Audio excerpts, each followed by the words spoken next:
للمتقين إماما ربنا آتنا في الدنيا حسنة وفي الآخرة حسنة وقنا عذاب النار وقنا عذاب النار سبحان ربك رب العزة عما يصفون وسلام على المرسلين والحمد لله رب العالمين.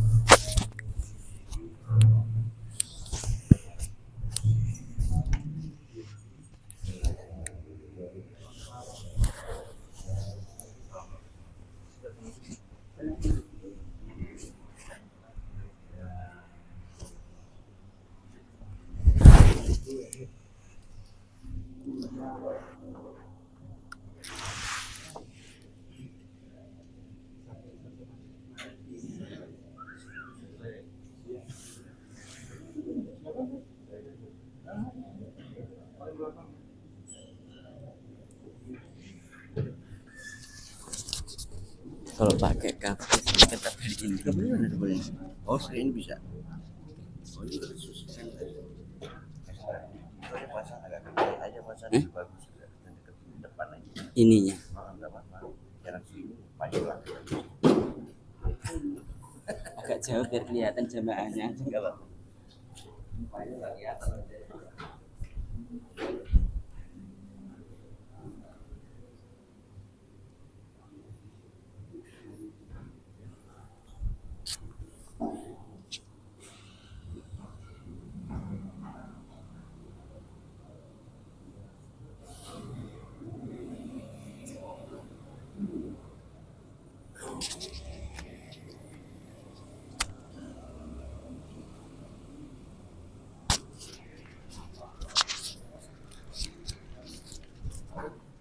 Jimat. Tahu di mana? Sini loh. Berdiri ini, Pak. Oh. Ini di atas. Oh.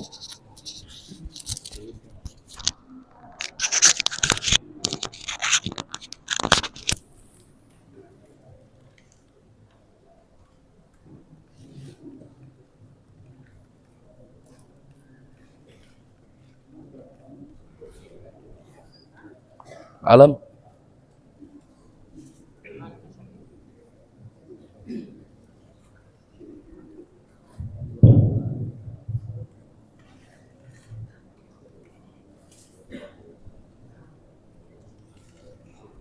Susah ini. Biasanya gampang.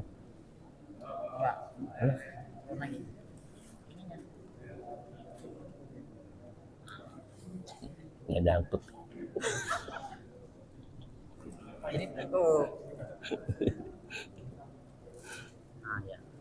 Nggak bisa. Udah nggak apa. Juga nggak belum nyala ya. Ini kayaknya beda ini.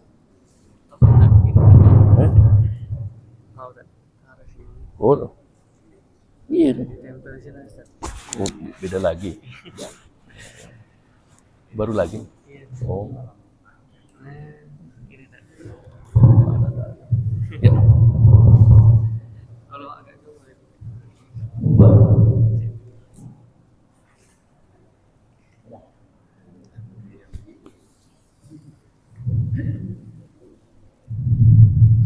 Assalamualaikum warahmatullahi wabarakatuh. Waalaikumsalam warahmatullahi wabarakatuh. Alhamdulillah an'ama 'alaina bi ni'matil iman wal islam. Asyhadu an la ilaha illallah wa asyhadu anna Muhammadan rasulullah. Allahumma shalli wa sallim ala nabiyyina Muhammadin wa ala alihi wa sahbihi ajma'in. Amma ba'd. Di hari yang dingin, yang sejuk, yang segar, tetap bersemangat ya. Kita bersyukur kepada Allah Subhanahu wa taala karena kita masih ada di sini melaksanakan ibadah kepada Allah Subhanahu wa taala.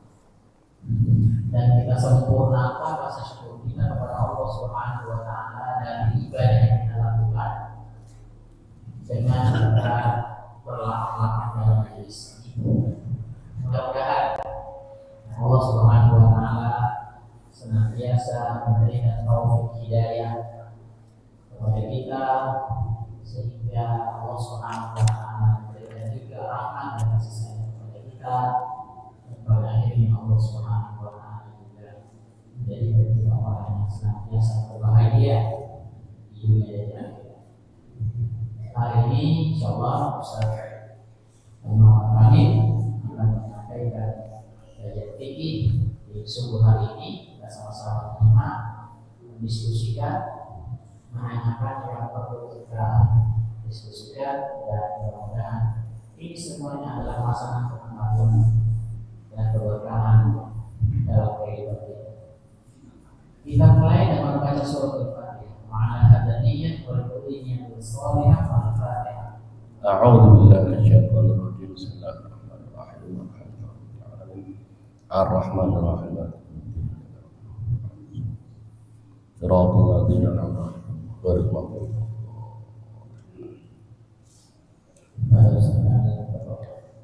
'alaihim.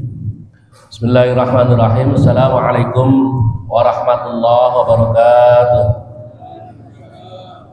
Alhamdulillahilladzi arsala rasulahu bil huda wa dinil haqq liyudhhirahu 'ala dini kullihi wa kafa billahi syahida.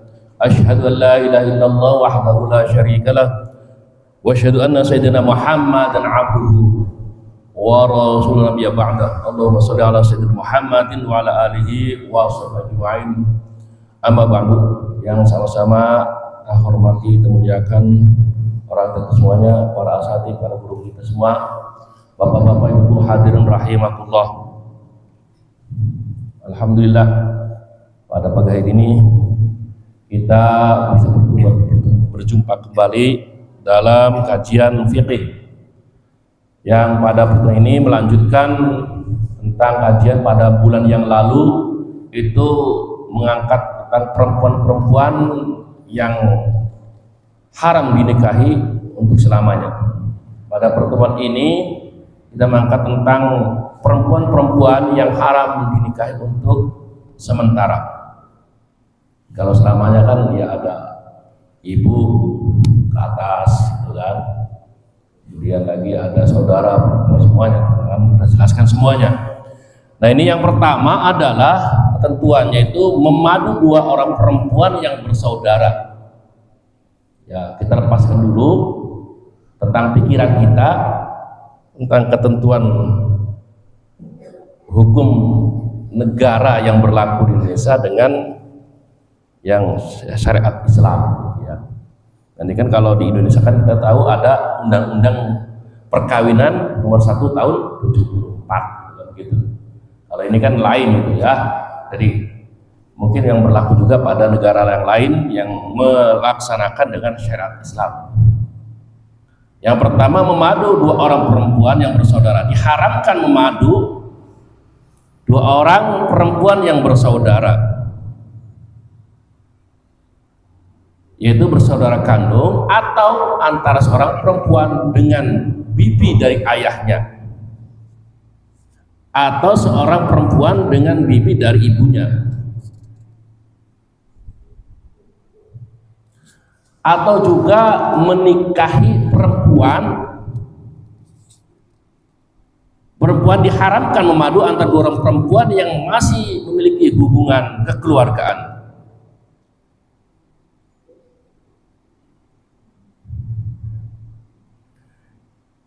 Yang di sini juga sebutkan memadu antara seorang perempuan dengan anak perempuan saudara laki-lakinya.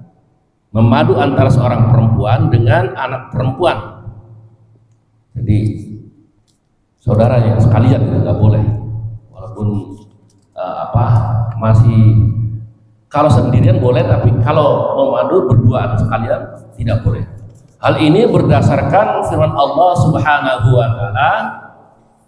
Jadi Bapak Ibu ya, jadi ketika kita membaca Quran juga ada gitu landasan pikiran kita ke sana ya. Coba tarik ke sana gitu.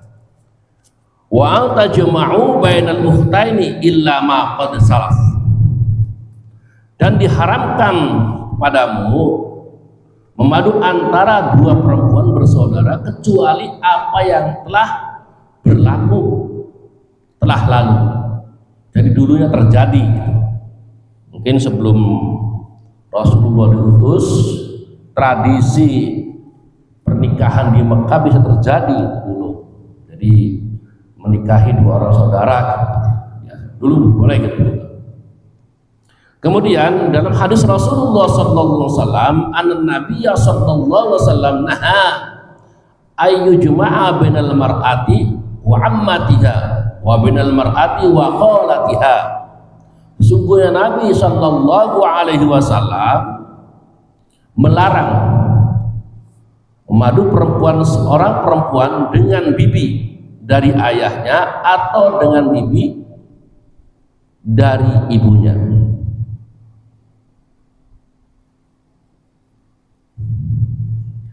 Ada peristiwa di sini yaitu dari Fairuz Zilami, annahu adrakahul islama wa tahtahu uhtani faqala lahu Rasulullah sallallahu alaihi wasallam talliq ayyatuhuma syi'ta. Fairuz Zilami bahwa ia telah masuk Islam dengan kedua istrinya yang masih bersaudara. Kemudian sampai kepada Rasulullah dan Rasulullah bersabda, talaklah salah seorang dari keduanya yang kamu kemudian pilih salah satu yang kamu sukai.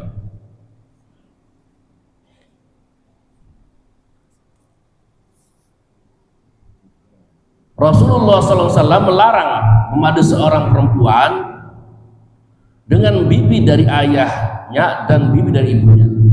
Dalam hal ini Rasulullah SAW bersabda, sekiranya kamu berbuat demikian, maka sesungguhnya kamu memutuskan hubungan keluarga dengan kamu.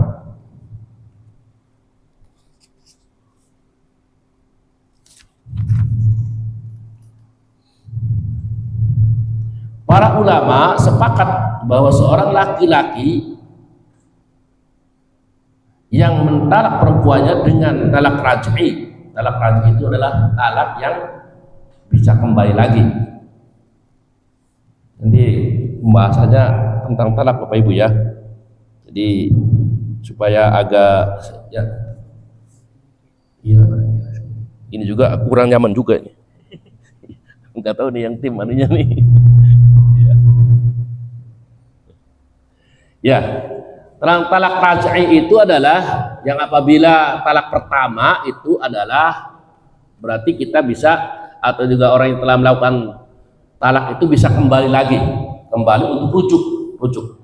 Ketika seorang perempuan dicerai kemudian masih masa iddah, maka seorang suami itu bisa kembali lagi, namanya raj'i, talak 1, 2. Tapi kalau sudah 3 nanti namanya ba'in. Ba'in itu berarti seorang suami kalau sudah talak 3 berarti tidak boleh kembali lagi, dan kemudian seorang suami atau istrinya itu harus nikah dengan orang lain. Nah, di sini sebutkan sepakat para ulama bahwa laki-laki yang mentalak perempuan istrinya dengan talak raj'i maka ia dilarang mengawini saudara perempuannya. Itu jadi kalau masih dalam talak raj'i belum. Ya saya ketentuannya atau dengan bibi dari ayahnya atau dari anak perempuannya. Jadi ada ketentuannya tuh. Jadi mungkin kalau kita di tengah-tengah masyarakat gitu ya. Ya seakan-akan hukum itu ya lepas aja, lewat aja.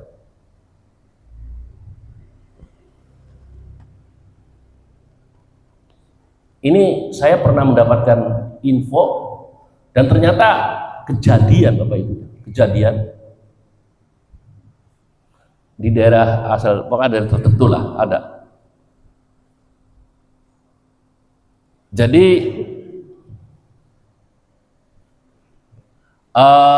seorang kakak itu di Jakarta di Jakarta. Kemudian jadi kalau ceritanya kata yang ininya tuh kayak sinetron.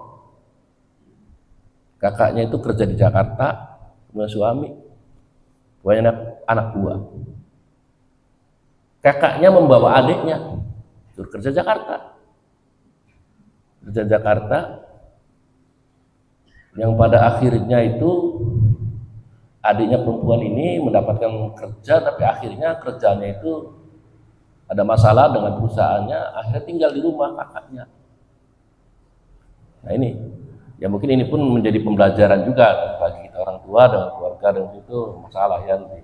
Jadi akhirnya ditinggal oleh kakaknya itu yang kerja, akhirnya adiknya itu ya ketemu dengan suami kakaknya, sampai pada akhirnya itu terjadi juga gitu. Hubungan yang tidak diinginkan, yang diharamkan, yang pada akhirnya itu gitu, terjadi kan. Jadi dengan kakaknya cerai, akhirnya nikah lagi dengan adiknya. Dengan adiknya yang sampai akhirnya itu orang tuanya itu Masya Allah ya, sampai menangis sampai kayak cerita Nabi anak bapaknya Nabi Yusuf itu, Nabi Yakub gitu ya, menangisnya itu sampai menangis sampai buta gitu. Buta ya karena itu malu masyarakat dan sebagainya. Dan terjadi itu akhirnya dinikahi juga itu adiknya, tapi cerai yang ininya itu, yang kakaknya itu. Ini kan karena terjadi persoalan yang mungkin dalam keluarga ya, mungkin harus hati-hati juga itu kejadian seperti itu. Ya, jadi itu yang tidak boleh itu. Keterkaitan antara kalau dalam masa iddah itu tidak boleh gitu. Memang terjadi juga di sini pendapat gitu. Ada sebagian ulama yang kalau talak raj'i kata masih dibolehkan. Alasan yang pertama bahwa dalam talak raj'i masa iddah gitu. Kenapa itu tidak boleh? Sebab dalam masa iddah itu pertalian suami istri masih ada. Karena seorang suami itu maka boleh kembali kepada mantan istrinya yang karena masa iddah itu. Maka seorang suami masih ya berhak untuk merujuk kembali kepada yang mantan istrinya. Nah, pendapat yang berbeda lagi, para ulama berbeda pendapat hal ini, karena yang tidak boleh itu kalau yang terjadi adalah talak bain. Ya, talak bain itu kalau seorang istri yang talak 3 gitu. Nah, kemudian dengan keluarganya yang tadi itu, dengan saudara-saudaranya dan sebagainya. Nah, ini tidak boleh karena sudah bain, di mana suami tidak lagi mempunyai hak rujuk kepada mantan istrinya.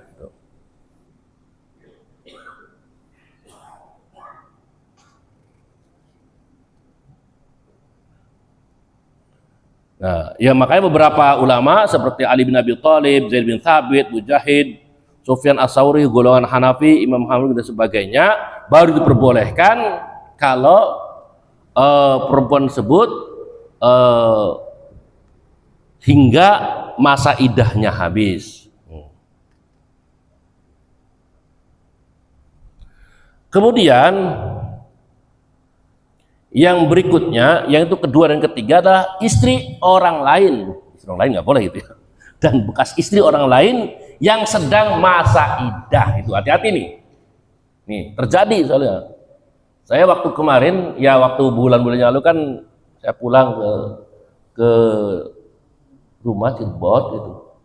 Ya karena ada kakak meninggal, kemudian kasih tahu tuh temennya itu bahwa ini meninggal dunia, tapi temennya itu terus mendekati kapan meninggalnya, baru beberapa minggu yang lalu. Nah itu, ini kan beberapa minggu yang lalu berarti yang ditinggal oleh suaminya istri itu adalah masih masa iddah gitu. Makanya istri orang lain atau bekas istri orang lain yang sedang masa iddah. Dan ternyata kan banyak kejadian gitu kan, banyak kejadian yang ditinggal suaminya atau masa ini masih iddah terus langsung diharamkan, nggak boleh gitu. Nah, diharamkan bagi orang Islam mengawin istri orang lain atau bekas istri orang lain yang sedang masa iddah. Dalam hal ini berdasarkan firman Allah yang berbunyi wal muhsanatu minan nisa'i illa ma malakat aymanukum, dan perempuan-perempuan yang bersuami muhsanah haram dinikahi kecuali yang dimiliki oleh tangan kanan kamu, itu budak. Yang dimaksud dengan perempuan muhsanah adalah perempuan-perempuan yang bersuami kecuali yang menjadi budak atau dalam tawanan perang.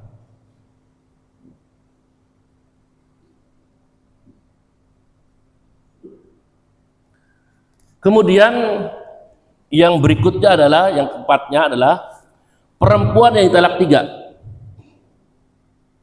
Perempuan yang telah ditalak 3 kali, yang tadi disebutkan tadi tuh, yaitu bain, tidak hal bagi suaminya pertama sebelum ia dinikahi oleh orang lain agar pernikahannya itu menjadi sah.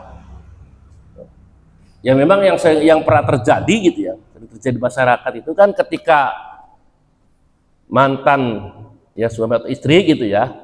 Nah, pada akhirnya itu ya nggak tahu merasa apa ya,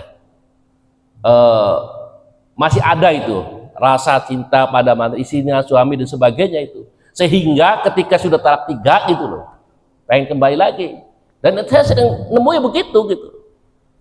Ya saya udah katakan nggak bisa begitu, apa harus nikah dengan orang lain dan mencari muhalil. Dan muhalil itu ya bisa menghalalkan.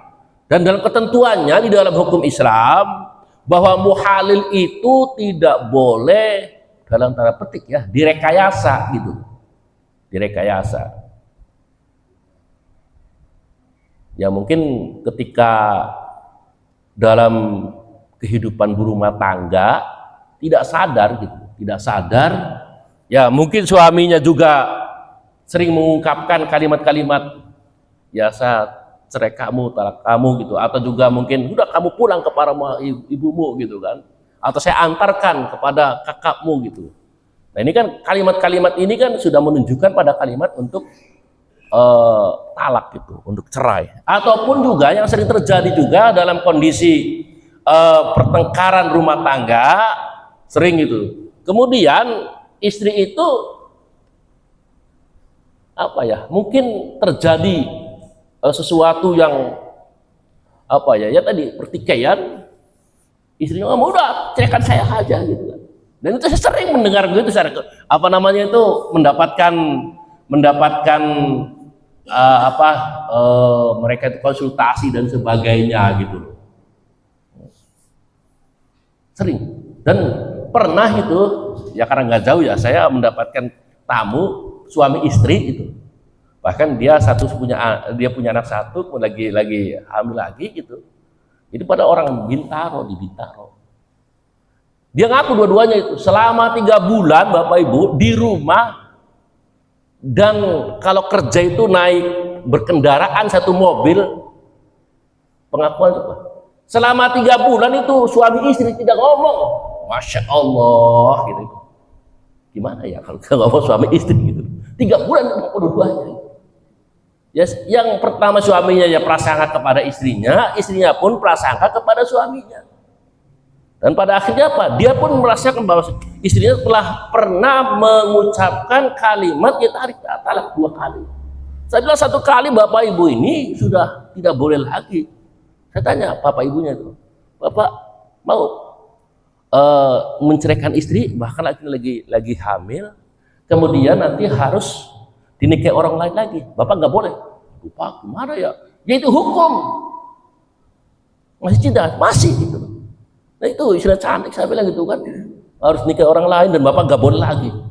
Ini masih ada pertalian pernikahan itu kayak lagi. Ibunya ya begitu karena prasangka lah gitu, ceritanya panjang tapi begitu. Ya prasangka ini ada pil ada will lah begitu gitu loh. Ini karena apa? Karena dalam berkeluarga atau mungkin dari awal pendidikan ini mohon maaf aja ya, maka selalu saja beri pesan kepada anak kita jangan hanya berpendidikan, hanya berpikir tentang pendidikan yang bersifat duniawi gitu ya. nanti anak saya itu nanti kerja apa, nggak makan. Ternyata dalam kehidupan yang kita orang beragama itu mesti diikat dengan pengetahuan agama. Syarat Islam harus tahu gitu. Saya biasa juga sering ketika ada kasus seperti ini, yang saya tanyakan dulu dalam masalah pengetahuan dulu pendidikan di mana, gitu, pendidikan dasarnya, berikutnya. Nah kemudian kan gitu kata Nabi juga kan, jangan kemudian kalian itu selalu mengucapkan kata-kata talak cerai gitu. Karena yang kemudian sering muncul itu karena ketidaktahuannya gitu.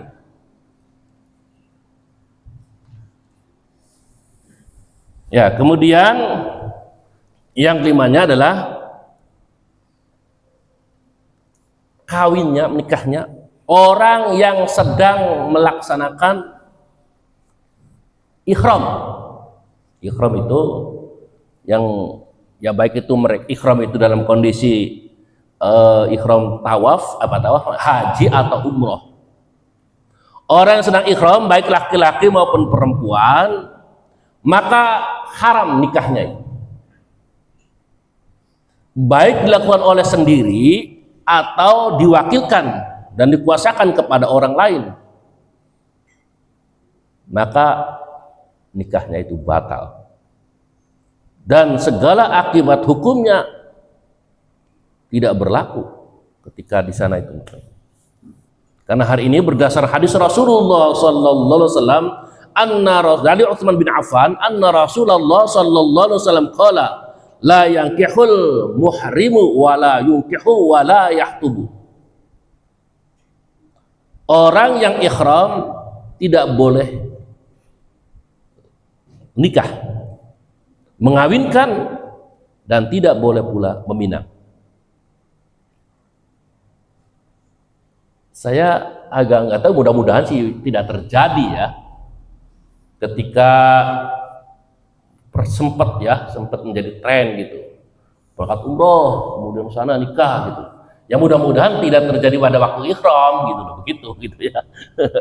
Yang takutnya ketemu kemudian di Ka'bah gitu, masih lagi pakaian ihram gitu, nikah gitu, khawatir aja, maka nggak sah itu.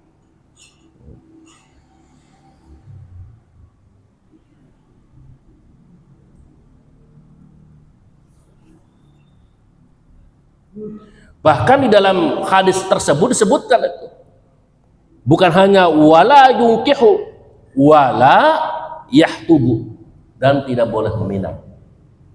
Jadi kalau sekiranya dalam kondisi ihram, maksudnya itu kan kalau di sana kan ihram itu ketika sudah pakai ihram itu lah.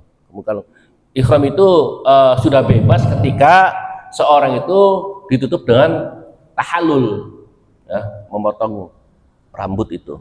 Nah itu sudah bebas gitu. Tapi kalau masih dalam berpakaian, dari masih tawaf, masih sa'i, kemudian masih berpakaian, kan bisa aja kan, kayak seperti dari orang haji gitu kan, orang haji kemudian lagi dari pulang dari Arafah mau ifadah gitu ya, mau ifadah umpamanya gitu loh, kan bisa menunggu, kan bisa kemana aja gitu, bisa ke hotel, bisa kemana pakai ihram, tiba-tiba saking ngebetnya ketemu gitu loh, ketemu ya udah kalau gitu dipinang aja dulu gitu loh, itu nggak boleh, batal pinangannya. Jadi harus dibebaskan dulu, yaitu dengan diselesaikan rentetan ibadahnya, kemudian melalui tahallul itu.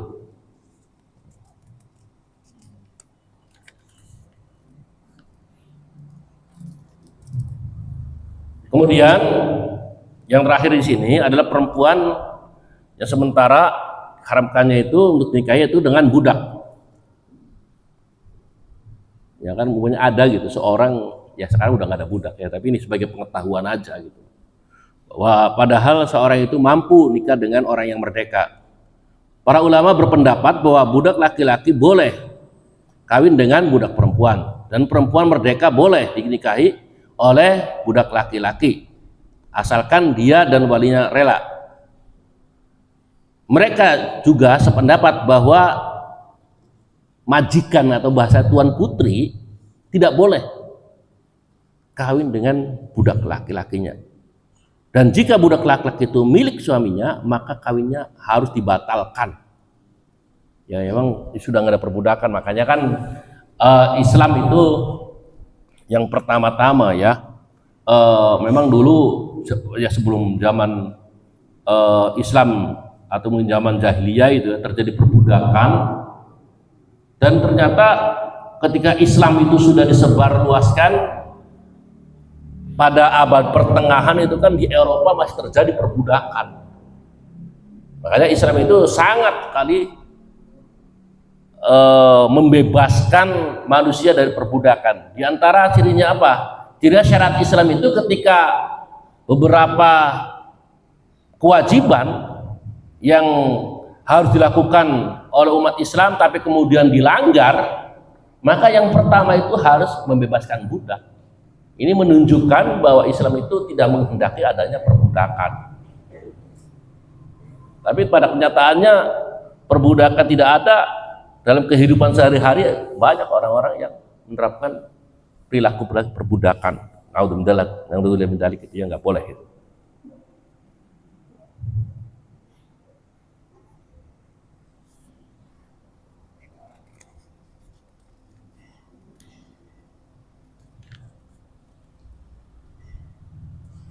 Kemudian bagaimana?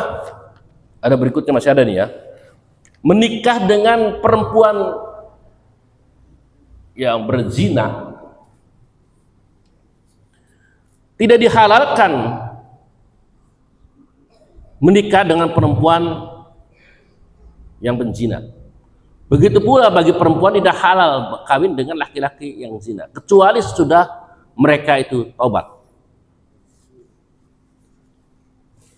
Alasannya adalah mensyaratkan agar kedua orang, laki-laki dan perempuan yang mau nikah itu betul-betul menjaga kehormatannya. Hal ini berdasarkan firman Allah pada Al-Baqarah ayat Al-Maidah ayat 5.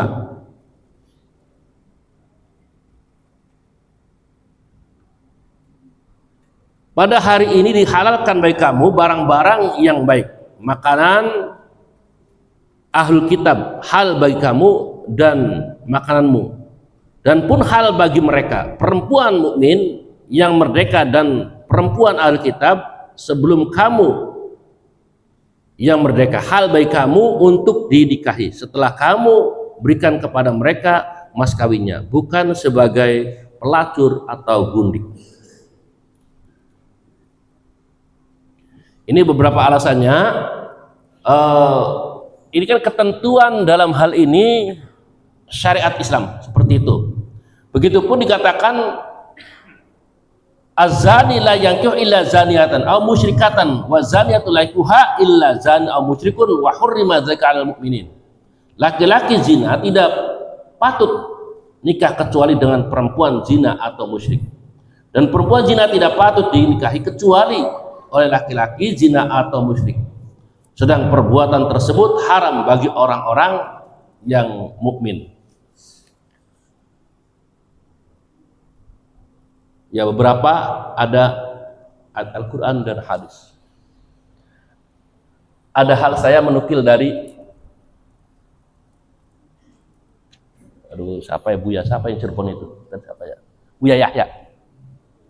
Ya, Buya Yahya menyampaikan. Secara syariat, hukum Islam seperti itu. Tetapi kalau kehormatan secara etika akhlak Islam, kalau memang ada kemudian mau untuk menutupi dan kemudian juga dia mau menolongnya, tapi itu lebih bagus lagi yang terjadi. Jadi ada satu peristiwa katanya, ini peristiwa juga sama kata Bu Yahya. Jadi seorang perempuan, dia itu dulunya itu nikah dengan seorang laki-laki yang soleh. Makanya kalau ada perbuatan yang memang masa lalu itu dalam keluarga, jangan, kalaupun dalam keluarga itu ada suami istri itu, baik itu suami atau istri yang pernah melakukan perbuatan-perbuatan yang mungkin tanda petik diharamkan dalam agama, jangan disampaikan kepada pasangannya. Jadi yang satu peristiwa, seorang perempuan itu mendapatkan suami yang soleh. Kemudian pernikahan berjalan dalam setengah tahun. Nah, perempuan itu merasa gitu, lihat suaminya itu luar biasa, gitu, soleh, gitu, sangat mencintai dan sebagainya. Tiba-tiba itu apa selalu saja dalam pergaulannya dia sampaikan gitu ya, Mas, bahwa sungguhnya saya nggak pantas itu kan, karena kelihatan engkau itu soleh sekali apa untuk kamu itu kan begitu gitu.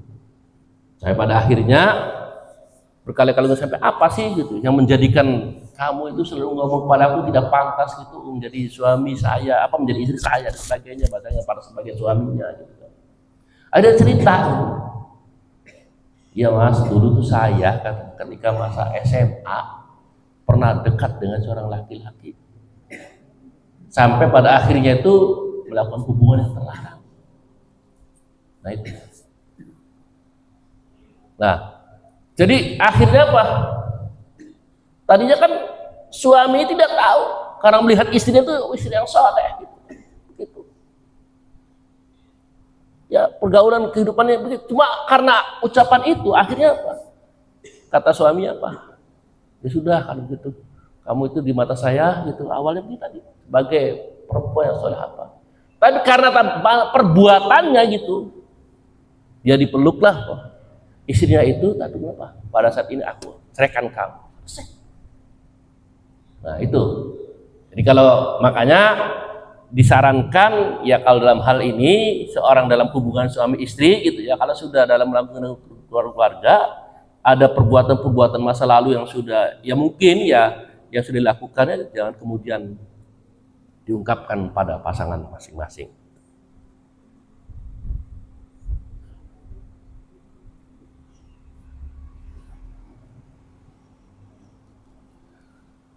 Kenapa kemudian tujuan Islam mengharamkan nikah dengan orang yang berzina? Islam tidak menginginkan laki-laki muslim jatuh di tangan perempuan berzina, juga tidak menghendaki perempuan muslim juga jatuh di tangan orang laki berzina. Lebih bawah pengaruh mental yang rendah diliputi oleh jiwa yang tidak sehat bergaul dengan tubuh yang penuh dengan tadi penyakit dan sebagainya. Ya, ini penjelasan-penjelasan yang terkait dengan penzina. Nah, bagaimana kemudian titik persamaan antara karena dalam Al-Quran tidak membolehkan pernikahan dengan orang penzina atau musyrik?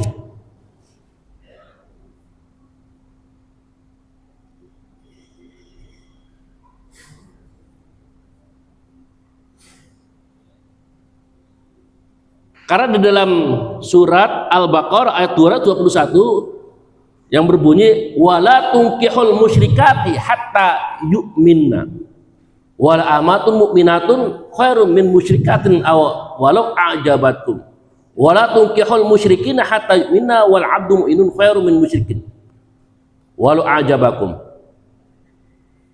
Janganlah kamu kawin dengan perempuan musyrik sebelum mereka beriman. Dan sesungguhnya budak perempuan mukmin lebih baik dari perempuan musyrik sekalipun ia mengagumkan kamu. Dan janganlah kamu kawinkan perempuan-perempuan kamu dengan laki-laki musyrik sebelum mereka beriman. Dan sesungguhnya budak laki-laki mukmin lebih baik daripada laki-laki musyrik sekalipun ia mengagumkan kamu. Bapak Ibu, beberapa hari yang lalu saya hari Kamis dan Jumat kemarin yang mungkin saya share juga ya di grup Al-Ikhlas ya, mengislamkan orang. Namanya saya kalau biasa mengislamkan saya tanya dulu namanya. Ternyata namanya tuh kaget. Nih namanya siapa? Anu Yuryani. Nah ini sebelum saya menuntun syahadat saya tanya dulu nih, pasti nih kamu ini dulunya bukan orang Kristen ya, karena agama Kristen itu. Oh iya Pak.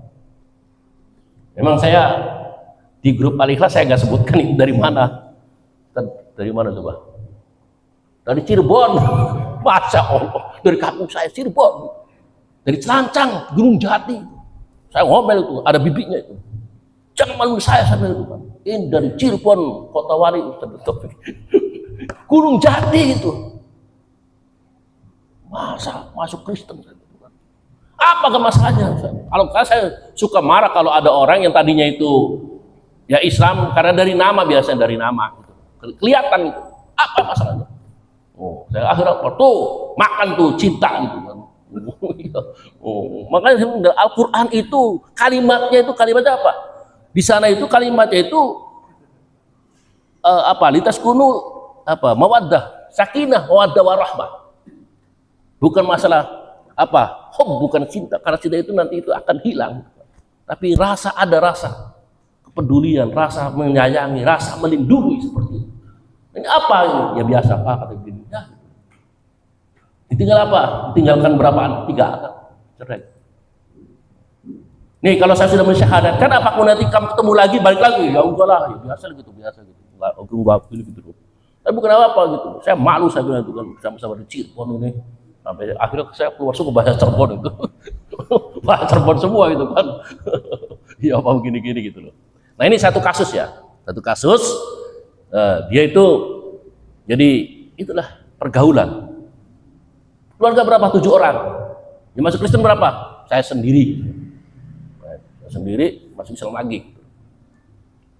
Nah pas sore 4:30 kemarin Jumatnya itu ketemu namanya Okta. Datang, saya lagi serius di depan komputer, nangis dia. Apa yang terjadi? Saya Pak, udah nangis duluan, bagus. Wah, air matanya. Apa? Ceritakan. Bapak ibu saya, ya nggak apa-apa, mengucapkan suku nggak apa-apa ya. Bapak ibu saya itu dari Sumatera Utara, turun Batak. Sekarang tinggal di Bengkulu. Terus apa yang menjadikan kamu sedih? Saya ini, kuliah di sarjana hukum di daerah itu. Apa namanya ya? Jakarta Barat tuh. Ya pokoknya ya Mercubuana. Gitu. Saya dari Mercubuana, udah sarjana hukum. Saya kesini di sini. Sebenarnya dari saya sejak mulai SMP, SMA itu sudah ragu dengan keyakinan agama saya. Terus sekarang. Akhirnya saya itu keraguan saya sampaikan, sudah selesai sampai kepada ibu saya. Yaitu lagi ketika menghadapi pandemi itu. Kelihatannya saya ini sudah nggak betah lagi dengan cara ibadah saya dengan kuti mama ini. Masa doa begini aja? Memangnya apa kamu? Saya sepertinya cocok dengan orang Islam. Itu dari situ akhirnya mendengar berita itu, informasinya itu ibunya itu sakit-sakitan. Terus maka saya juga nggak bisa menjawab ketika dibilang bagaimana dengan ibu saya, itu yang saya karena apakah termasuk saya orang durhaka nanti dalam bahasa Islam begitu. Tapi apa yang saya Bapak Ibu yang saya ambil dari anak tersebut itu yang nama si Okta itu, ternyata dia itu pengatung agama luar biasa. Jujur saya katakan itu. Baca Fatihah. Quran sholat bahasa tahu semua. Sampai pengetahuan sholat jamaah qashar tahu. Dia sebut apa sih memang jamaah? Kamu kan belum syahadat. Iya Pak. Tapi saya belum syahadat, saya sholat. Gitu. Terus nanti sholat jamaah. Tahu itu. Tinggal dia kali deres gitu kan. Di sana rawa bebek gitu kan. Nanti kan saya ini udah jam 5:15 ya.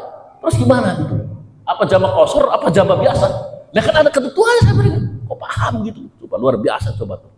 Jadi banyak di antara mereka itu sebenarnya mengakui tentang kebenaran Islam. Cuma di hadapan tadi kita menangis itu apa? Saya ini dalam minggu ini suruh pulang. Emang kenapa? Sebentar lagi Natalan. Mau tidak mau apa? Kalau Natal saya ikut pada aktivitas mereka. Sementara saya itu sudah tidak lagi, tidak dalam hati saya sudah bertentangan, berarti saya sudah mengikuti ajaran mereka. Coba seperti itu. Ngerti itu tentang jamaah, sampai tentang masalah hadis Nabi yang mengatakan itu raqatul fajri. Ya, raqatul fajri khairum minad dunya ma fiha. Ngerti dia itu. Dari Pak mana Pak yang itu? Salat fajarnya apa salat ini, salat qobliyahnya gitu. Padahal dia belum, bisa sadar. Syahadat dia syahadat asyhadu an la ilaha illallah asyhadu anna muhammadar rasulullah. Ngerti dia, paham. Tapi belum secara yakin untuk melepaskan keyakinan mereka. Coba. Ya, itulah terjadi di tengah-tengah masyarakat kita. Sampai kalimat terakhir tepatnya dia nangis gitu. Bagaimana Pak hukum saya gitu kan? Kalau sekiranya saya ini masuk Islam kemudian tiba-tiba, ya saya menjelaskan, udah kalau begitu saya itu coba kamu hubungi itu dengan Ustadz Kainama yang pernah kesini itu, karena dia kan dulu sangat keras juga gitu. Atau juga sekarang kamu lihat itu YouTube dari anak IPB yang dari sama-sama Sumatera Utara dari Batak juga itu, yang kemudian ke Turki gitu, si siapa Erlina siapa itu juga sama gitu penderitaannya begitu, sampai diputus dari beasiswanya gitu. Dan dia juga tuh apa? Saya deket lagi dengan laki-laki yang dia juga mu'alaf. Jadi calon dia tuh mu'alaf dari asal Katolik, begitu juga katanya. Maksudnya itu meyakinkan saya, memang seperti itu, Islam sangat tegas gitu kan. Kalimat yang disebutkan dalam Islam itu adalah yang kemudian dikatakan lakum dinukum waliyadin itu. Tidak ada toleransi gitu kan. Ketika kita sudah mengatakan mengucapkan asyhadu alla ilaha illallah asyhadu anna muhammadar rasulullah, kemudian lagi percampuran keyakinan dengan Islam dengan berbeda ya non Islam gitu loh. Kalau mereka kan tidak ada gitu ajaran yang seperti Islam sangat tegas gitu loh. Makanya kan kalau ada ucapan-ucapan mereka gitu, selamat Idul Fitri atau apa, gak ada masalah bagi kita kan sensitif tuh. Apalagi kalau menjelang Natal ini, kemudian keyakinan mengucapkan Natal dan Natal itu kemudian ada kalimat yang mengakui pengakuan terhadap ini kajian Ustaz Lukman ya kaitan dengan akidah gitu loh. Kalau kita mengucapkan tapi kemudian kita mengakui Yesus itu putra Tuhan, ya sudah batal iman kita semua gitu. Gitu. Jadi ini hanya pengetahuan di lapangan ya kaitan dengan bagaimana gitu. Nah ini kan juga dengan ini kan bagaimana dengan nanti dengan ahlul kitab gitu. Ini ada.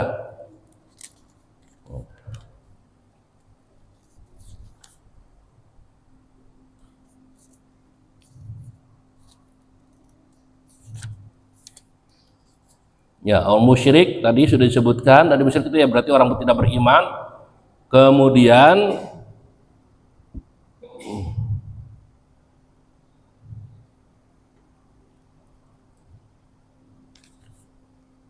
ya, dengan ahlul kitab. Laki-laki muslim yang dulu itu disebutkan itu dengan nikah dengan ahlul kitab yang merdeka. Hari ini berdasarkan pada firman Allah pada Al-Maidah ayat 5 tadi itu. Ya, tapi kemudian ahlul kitab yang mana gitu.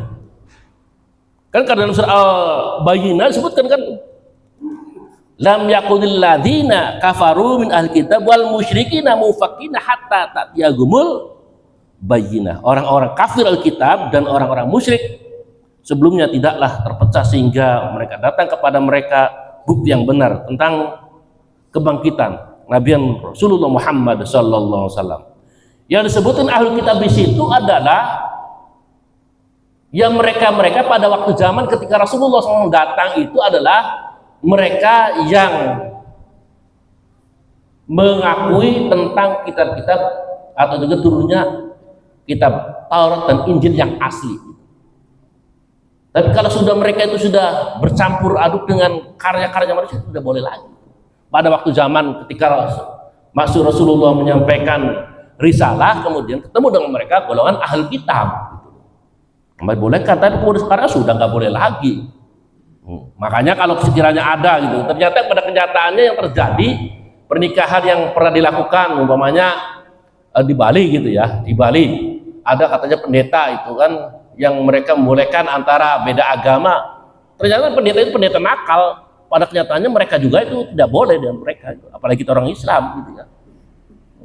Makanya yang terjadi kalau beda agama mereka nikah kemudian ke luar negeri mereka nggak nikah gitu kan. Mereka mencatatkan dirinya di catatan sipil bahwa si A agamanya apa, si B agamanya apa. Nah kemudian mereka mencatatkan hidup bersama gitu. Jadi bukan ada pernikahan, karena pernikahan dengan sendirinya batal, nggak boleh seperti itu gitu loh. Makanya pernah terjadi tuh, kalau nggak salah ya lama gitu kan, dengar juga dunia artis ada gitu. Itu yang orang tuanya biasa-biasa aja, tapi ada juga kan yang orang tuanya itu strength. Pak Embong pernah dengar yang artis perempuannya Islam tapi kemudian masuk, nggak tahu tuh cerita pernikahannya bagaimana, masih ingat kalau nggak salah ya, namanya Amara ya. Ya kalau nggak salah gitu. Ibunya itu strength ya, jadi dia nikah dengan laki-laki non muslim gitu. Ibunya pokoknya kamu bukan lagi anak saya lagi, karena gitu, karena ini bukan warisan lagi kan gitu dalam Islam. Kalau sudah berbeda keyakinan maka dengan sendirinya hukum waris itu terputus gitu. Nah ini jadi ya perlu ya dalam keseharian, apalagi negara kita kan bukan negara agama, negara yang bersatu hukum, tapi kepada penduduknya itu harus beragama. Tapi pada kenyataannya itu lagi, jangan sampai kemudian terutama kepada anak-anak kita ini dampaknya karena terjadi toleransi, akhirnya toleransi yang kebablasan. Jangan sampai terjadi seperti itu gitu loh. Ya kemudian juga di sini bagaimana nanti dengan ahlul kitab, kemudian lagi dengan penyembah binatang, kemudian nggak boleh semua dengan majusi. Majusi itu adalah penyembah api. Ya, menikah juga haram, dan juga memakan penyembelihan mereka juga, ya nggak boleh juga itu. Bahkan apalagi yang kaitannya tadi ada ahlul kitab, apalagi mereka yang majusi itu mereka tidak punya ahlul kitab, kitab suci. Bahkan mereka tidak punya nabi.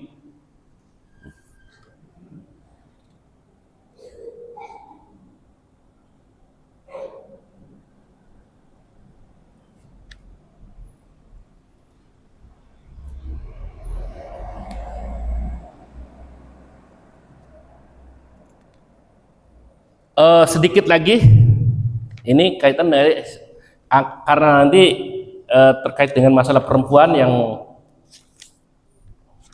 ya beristri lebih dari tadi 1 kemudian 4 gitu ya. Yang dulu kan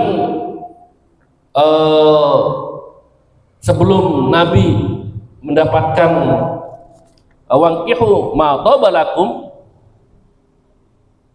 minan nisa masna wa thulatha wa ruba' fa in khiftum alla ta'dilu fa wahidah. Nah itu sebelum turun ayat ini kan orang-orang di Mekah itu istrinya banyak, lebih dari 4. Banyak.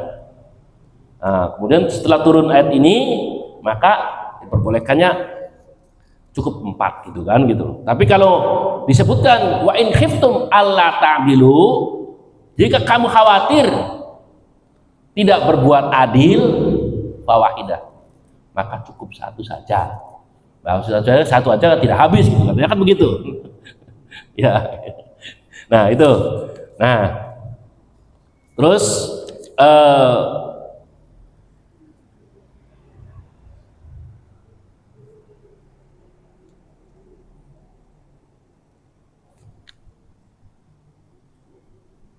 ya, kalimat itu tadi ada beberapa yang sebutan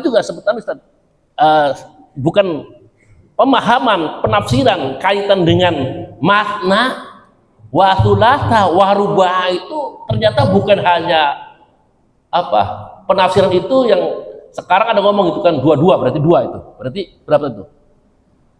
Makna itu berarti 2 udah 4. Thulatha berarti 6. Ruba' berarti 8. Disebutkan ini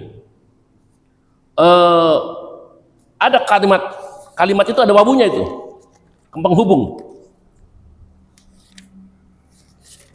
Ya, penyebutan kalimat kata wawu dan dalam ayat di atas pengertiannya tanyanya pengganti. Sampai disebutkan Adapun kata masna menunjukkan arti isnaini 2, sulasa menunjukkan salasa 3, rubah menunjukkan arba 4. Berarti mereka menerapkan sesuatu yang sesuai dengan ketentuan ahli-ahli bahasa dan menunjukkan kebodohan mereka.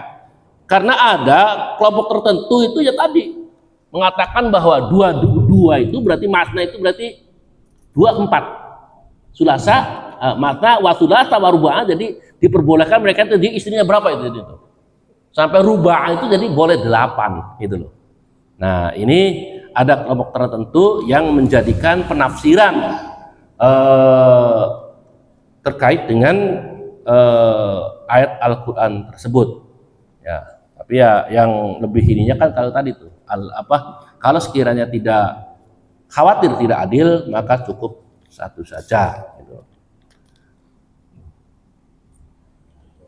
Ya, mungkin itu saja Bapak Ibu hadirin rahimakumullah yang bisa sampaikan, karena ini memang materinya sangat luas gitu ya, sampai penjabarannya untuk membacanya juga sampai 2 jam nggak selesai. Ini sampai terakhir ada kaitan dengan masalah poligami. Demikian warahmatullahi wabarakatuh. Wassalamualaikum warahmatullahi wabarakatuh. Masih ada waktu berapa? 7 menit. 10 menit. Silakan Ustaz Alam menyampaikan klarifikasi. Ya, Pak Ibu silakan. Waalaikumsalam warahmatullahi wabarakatuh. Ahlul kitab ya.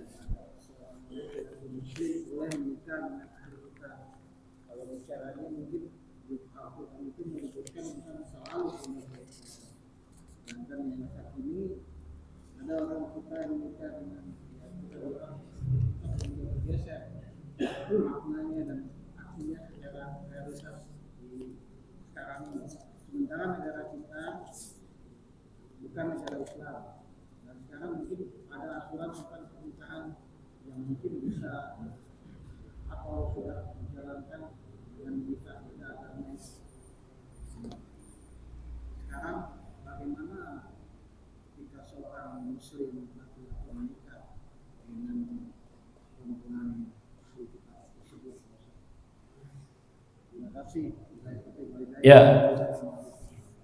Waalaikumsalam warahmatullahi wabarakatuh. Pak Embong, tetap di dalam undang-undang pernikahan kita itu pertama digarisbawahi lebih dulu ya, bahwa pernikahan beda agama kita tidak boleh, tetap tidak boleh. Kalaupun kita adalah negara yang bukan berdasar agama, berdasar hukum, tapi mewajibkan beragama, bahwa menikah beda agama itu tidak boleh. Mungkin KUA di kita karena memang yang tempat kita ini KUA-nya adalah mayoritas muslim, ya kan Jakarta. KUA yang ada di Bali itu KUA-nya Hindu KUA-nya, atau mungkin KUA yang ada di Sulawesi Utara atau di yang banyak ininya itu ya mereka KUA-nya orang-orang Kristen.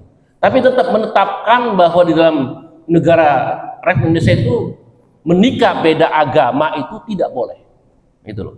Kau kan mencatat gitu loh. Ya sama ketika menikah orang Hindu menikahnya di KUA di mana di Bali ya sama punya memiliki surat nikah seperti kita juga sama warnanya begitu. Tapi mereka coba agama Bali gitu. Atau di sana di Sulawesi Utara itu ya biasanya Manado begitu juga. Jadi tidak boleh tetap. Makanya saya sampaikan kaitan dengan mereka ada yang mengatakan nikah beda agama ada yang memfasilitasi itu bohong dan tidak tercatat di KUA itu. Makanya pernikahan KUA itu nomor identitas atau nomor induknya pernikahan satu semua sama gitu ya. Itu. Kemudian yang kedua bahwa tadi kan bahwa zaman dulu ketika masih ini kan dengan ahlul kitab itu adalah ketika dulu dengan ahlul kitab. Tapi kemudian sekarang dengan apalagi yang sudah yang kitab suci mereka gitu. Kitabnya sudah bercampur dengan keinginan para penguasa gitu loh. Kalau saya sering diskusi dengan Ustadz Kainama itu berapa kali perubahan itu Injil yang terjadi. Dia kata itu sejarahnya, dia bisa 6 kali gitu. Makanya kemarin itu si Okta itu ngomong, iya Pak katanya itu, saya juga memperhatikan gitu. Ya kalau dia ini kan datang ke saya itu biasanya kalau ada orang yang masuk Islam kemudian masuk Islamnya dengan bawa pasangannya, biasanya itu kan karena tanda petik pengen menikah gitu. Tapi kalau ini dia kemarin itu si Okta itu mencari tentang ya kebenaran tentang Islam, dan kemudian lagi dia pengen mendapatkan pencerahan berikutnya. Bahkan dia mengatakan gitu loh, iya bahwa kita juga sudah mulai ragu gitu dengan berbagai munculnya banyak kitab-kitab Islami itu berbeda-beda gitu. Apalagi sudah bukan hanya isinya, kemudian bahasa berbeda-beda gitu. Bahasa yang berbeda-beda. Ya pernah saya juga waktu ketemu dengan waktu di Bandung gitu ya, ketemu dengan para pembina mu'alaf se-Indonesia, dan dia ada orang dari ahli kitab, mereka ada kan apa namanya itu, ada secara nasional gitu, lembaga Alkitab, ya lembaga Alkitab, ya ada lembaga Alkitab gitu loh. Jadi lembaga Alkitab itu mereka itu membahas tentang Alkitab mereka gitu. Bahkan ada target itu, umpamanya Alkitab mereka itu bahasanya bahasa Sunda, sudah ada bahasa Sunda itu. Waktu itu sudah ada bahasa Sunda. Tapi saya belum menemukan bahasa Cirebon gitu kan. Nah itu dari lembaga Alkitab ini, perempuan tadi itu menerjemahkan bahasa Padang. Jadi dia tuh menerjemahkan dengan bahasa Padang, kemudian menyebarkan ke Padang. Menyebarkan sampai kalau nggak salah itu 30 Alkitab sampai sana.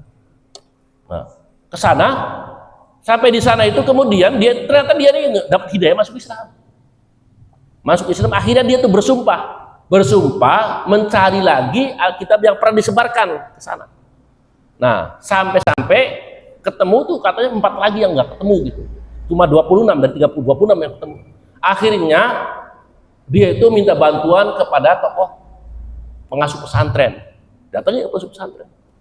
Itu dia datang ke sana, dia menceritakannya apa? Mencari Alkitab bahasa Padang kata dia gitu. Sampai bersumpah, pengasuh pesantren ngomong, kalau ketemu dengan orang yang buat ini, saya bunuh katanya gitu. Itu akhirnya dia terbuka. Pak Kiai buat maaf kata Abuya di sana. Jadi dulu yang menerjemah saya, yang menyebarkan juga saya. Terserah mau diapakan saya. Coba. Pak Kiai sudah marah dengan orang yang menyebarkan Alkitab, apalagi yang membuatnya masuk Islam. Bagaimana untuk dihadapkan Pak Kiai? Pak Kiai akan marah karena apa? Karena seorang ini yaitu orang Padang dengan diajarkan dengan bahasa tadi Alkitab yang berbahasa Padang. Oh, tapi Al-Quran apa? Kata Allah, Inna nahnu nazalna dzikra wa inna lahu lahafidun. Sungguhnya kamilah yang menurunkan Al-Quran dan kami juga yang menjaganya. Itu si Okta juga kemarin ngomong, iya Pak ya, Al-Quran itu di sana Arab, Indonesia, di mana-mana sama bahasa. Oh, pesannya apa? Pesannya kita harus selalu membaca, mendalami, memahami dan mengamalkan Al-Quran. Ya, terima kasih. Jelas ya. Silakan yang lain. Nggak ada. Cukup. Kalau cukup ya. Closing, kesimpulan. Akhiri tadi Ustaz sudah menyampaikan ini benteng mungkin bukan buat kita kali ya. Kita mungkin sudah istiqomah dengan yang ada, tetapi untuk anak-anak kita yang sudah beranjak dewasa memasuki masa-masa pernikahannya, maka kita memberikan pengetahuan tentang kaidah-kaidah memilih pasangan, sehingga insya Allah akan terpelihara dan juga tetap terpelihara. Saya kira cukup. Sudah masuk di waktu cukup, bisa sholat sebelum kita pulang. Jazakallahu khair atas penyampaian Pak Ustaz. mudah-mudahan menjadi pelaksanaan pengetahuan kita dan kita bisa mengaplikasikan dalam kehidupan kita sehari-hari. Amin. Wabillahi taufiq. Assalamualaikum warahmatullahi wabarakatuh. Waalaikumsalam warahmatullahi wabarakatuh.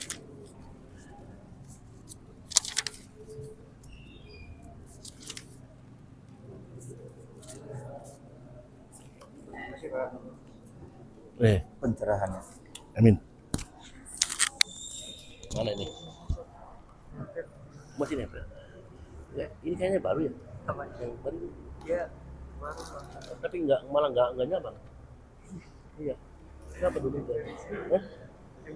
Enggak, yang dulu mana Mas Hasan lagi? Hah? Oh, wah ini tuh. Cuma enak itu. ya, Oh, dikhususkan buat ini kayaknya. Kemarin katanya ada khusus buat kajian.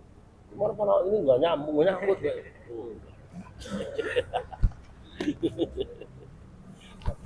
Itu terkaitnya isu Nabi Muhammad menikah dengan Siti Khadijah ahli kitab. Ahli kitab. Iya. Nah, iya. Ahli kitab itu Iya asli. benar. Karena Waraqah ibn Naufal itu pamannya, iya benar itu ahli kitab. Makanya. Cuma Tapi kan zaman dulu. iya cuma kan Beda, kita ini karena kan kalau diskusi mendalam itu juga itu saya rampung orang baru sekian